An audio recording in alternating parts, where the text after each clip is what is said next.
God bless America. Hello, everybody. I am the Talk Radio Protege. This is the Protege program. Thank you for joining me. Hope that you all had a great weekend, and I hope that you're looking forward to this week in making America great again. The first story that I have for you, the correct headline would be, Supreme Court denies White House DACA appeal that would circumvent the Ninth Circuit Court. Now, the mainstream media, as you can see here, is hailing this as a real blow to the Trump administration. However, I think that the headline ought to include this nearly throwaway line down here that says the Supreme Court's denial was expected because the justices rarely accept appeals asking them to bypass the lower courts. So it's not a blow to Trump. In fact, the Trump appeal to bypass the Ninth Circuit Court is a long shot. Now, I think you could argue that it's appropriate because the Ninth Circuit is going to side with the liberals because they're the Ninth Circuit. And the Trump administration might be trying to just, let's skip this circus, go straight to the Supreme Court. We can bypass this waste of time over here, but the Supreme Court's not going to go over the heads of the lower courts before they have a chance to make their rulings. Next story I want to bring to you is Democrat memo unwittingly confirms GOP allegations. And what's hilarious is that this is the memo that was supposed to debunk everything from the Nunes Memo. The key part of the Democrat memo is this excerpt from the FBI's FISA application.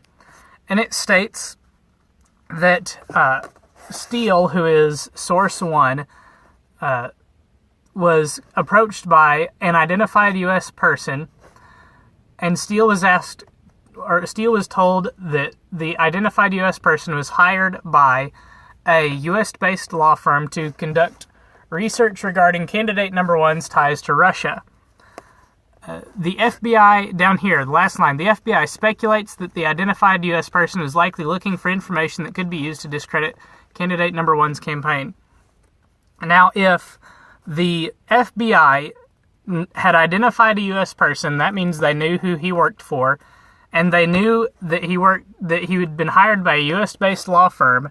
And if they knew that the law firm was U.S.-based, and then they probably knew who the law firm was, and they would have known that that law firm had been retained by the Hillary Clinton campaign.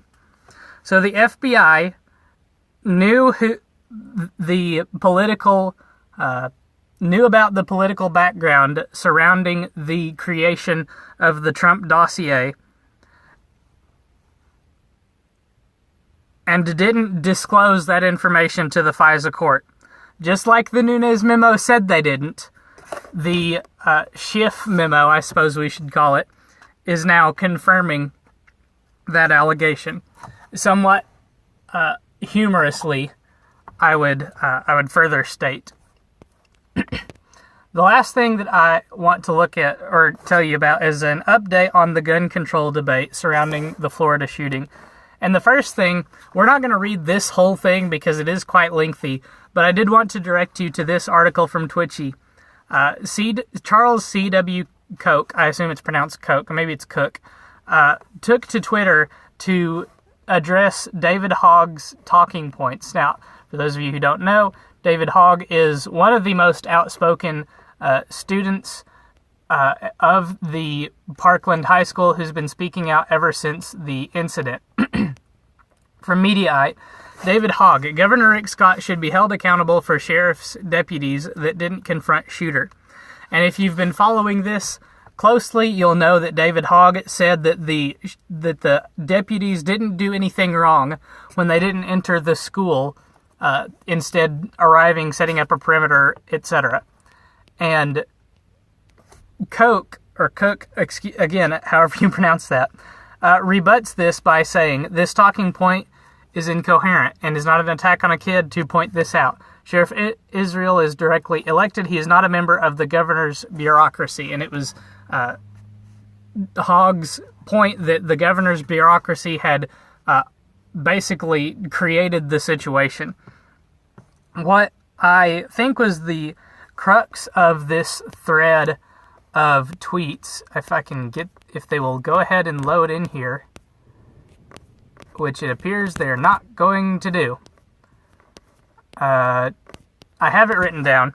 The crux of this big long string of tweets here that you'll be able to see if you go and pull this up is that we shouldn't inoculate certain people against pushback. And that's exactly correct.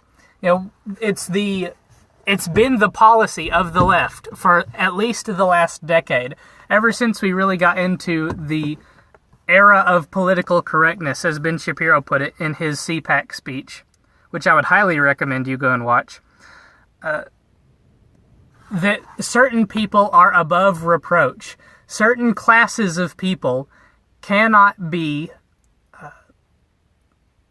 argued against, cannot be quote-unquote attacked because they're victims. And David Hogg is one such victim. He's a victim of gun crime. Therefore, David Hogg cannot be contradicted. And half of the commenters in, as you should be able to see in the tweets in this column, say that Cooke shouldn't be engaging with Hogg. Others say that Hogg is not wrong. The short version is Cooke obliterates all of them in quite masterful fashion. Would not be inaccurate to say. The other thing that I wanted to bring up, this is a real development in this incident, and it's that the Broward County School District has been participating for several years now in a program that softened punishments of disruptive students. And as you know, the shooter in this situation was considered so disruptive that he was eventually expelled from school. But I just want to show you what the objective of this program was. I believe that it was part of Obama's Promise program, and the objective, as you should be able to see from one of these paragraphs, so this is background information, more background information, and then and here it is, Broward, the county, announced broad changes designed to mitigate the use of harsh punishments for minor misbehavior at the beginning of this school year. This school year would have been 2013. So the objective is then to, as it points out down here, reduce suspensions and arrests. The Miami Herald reported that suspensions were down 40% and arrests were down 66%. And as they point out at the beginning of that paragraph, the changes were designed to mitigate the use of punishments. They're not designed to reduce misbehavior or eliminate the behavior that warranted those harsh punishments, but to stop using the harsh punishments. In particular, they wanted to reduce arrests. Now, perhaps the Parkland shooter, being in the Broward County School District, had his record directly affected by this program, by this reduction in the use of harsh punishments. Perhaps if the Parkland shooter had been arrested for some of the things that he had done, for some of his disruptions, perhaps if the punishments that he should have been given were reported to the National Instant Background Check system, he wouldn't have been able to purchase the firearm with which he went and shot up the school.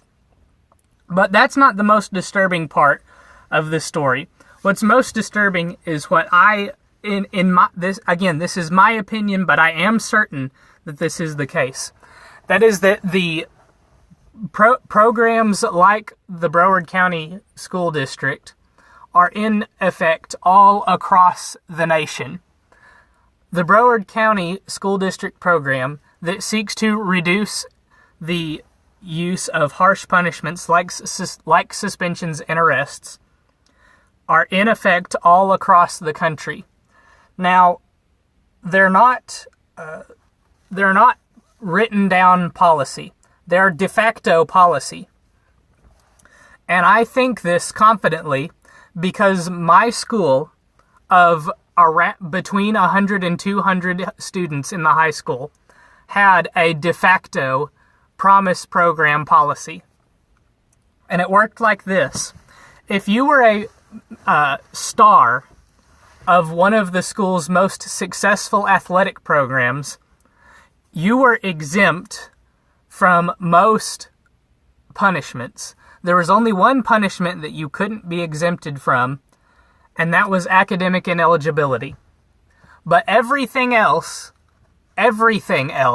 warranted minor or no punishments for rules violations or even criminal activity. And here's the best example that I can think of. 3 students, 2 male, 1 female, 2 stars and participants in the school's most successful athletic programs, one was not, went out and skipped school, procured alcohol, and got drunk. There were even rumors that the female student had been sexually abused, perhaps even raped. And the 2 stars of the successful high school sports programs were not punished. The student that was not a member of a successful high school athletic program was suspended for several days. That, my friends, is the Promise program.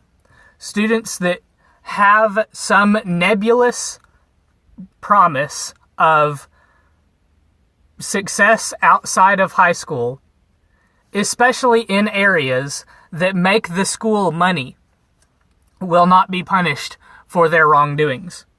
I was listening to a radio show earlier today, and I heard a former teacher of a Chicago district school tell a story about how a student was peddling counterfeit bills, counterfeit U.S. currency within the school. They identified the student that was peddling the counterfeit bills. They brought this student's activities to the attention of the school's disciplinary officer, and the disciplinary officer said to the teacher, "How dare you call out this student? This student has one ticket out of this town, and that is through the athletic program of which they are a star. Therefore, how dare you bring to this office's attention this student's misbehaviors?" And I'm here to tell you that this is de facto policy in schools across the country. It's not just Obama's fault. In my opinion, it's a product of youth athletics being tied to the schools. But I highly doubt that this is going to change in my lifetime. It would be a revolutionary thing if it did. But I just wanted to bring this up and talk about this, that the shooting at the Parkland school may have perhaps been partly facilitated by the Broward County School District and the Broward County Police Department as part of this deal, this program that had been put together by the school and the NAACP and the local police department to reduce the prosecuting of crimes and disruptions by students at the Broward County schools. Just wrap your brain around that idea that the school may have participated in allowing for this shooting to happen by not adequately reporting the crimes committed and the disruptions committed by the shooter to the police department through this agreement that they had. That is a disgusting failure of a government program. That's going to do it for this video. I hope that you enjoyed. Let me know in the comments what your thoughts are on each of these issues. Leave a like, subscribe, hit the bell for notifications if you want to see more content like this. You're not going to want to miss future videos. We'll be talking about further developments in the gun control debate. This is, as I have said in previous videos, one of the things that I'm the most passionate about, and I'm not going to let these issues fall by the wayside. I'm going to continue to preach that people have the right, as an extension of the right to self-preservation, to be as powerful, if not more powerful, than their potential assailants. And banning firearms like the AR-15 is not a road to a more secure America. Come back next time. Until then, have a good night, and God bless.